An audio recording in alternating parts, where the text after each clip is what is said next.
nation's electricity delivery system is straining to meet the escalating demand for power.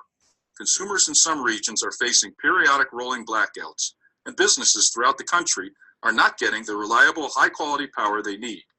There is insufficient generating capacity to meet peak electricity demand in some parts of the country, and the existing power transmission and distribution grid is aging and cannot carry all the electricity needed by consumers. But high-voltage transmission lines are costly to build and replace, and the permitting and construction of large central power plants is also very expensive and can take years to implement. The solution? Distributed energy resources, or DER. DER means using smaller power generators, energy storage devices, and other energy-efficient technologies throughout the electricity grid to improve its reliability. Installing DER near the point of energy use reduces the demand on central power plants and can avoid the need to upgrade transmission and distribution lines to handle additional power requirements. Most distributed power generators, including fuel cells and microturbines, run on natural gas, the cleanest fossil fuel technology.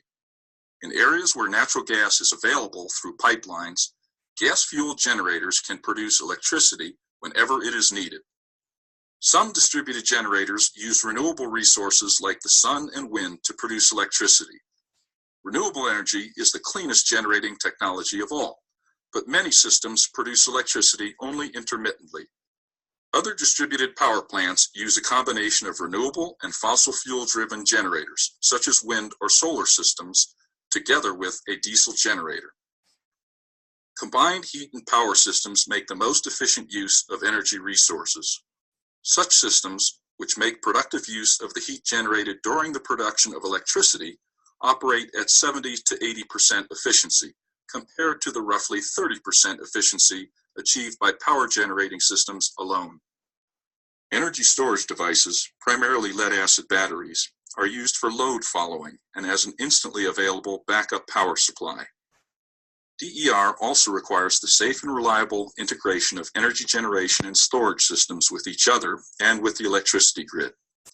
Related technologies include specialized devices for connecting small generating plants to the power grid and for controlling the operation of electrical generators and equipment. Another way to ease the burden on the power grid is to reduce the overall demand for electricity by using various pricing strategies and load reduction technologies. Greater adoption of DER technologies benefits the industrial, commercial, institutional, and residential sectors of the economy by providing reliable, high-quality electrical power for all. DER, the power of choice.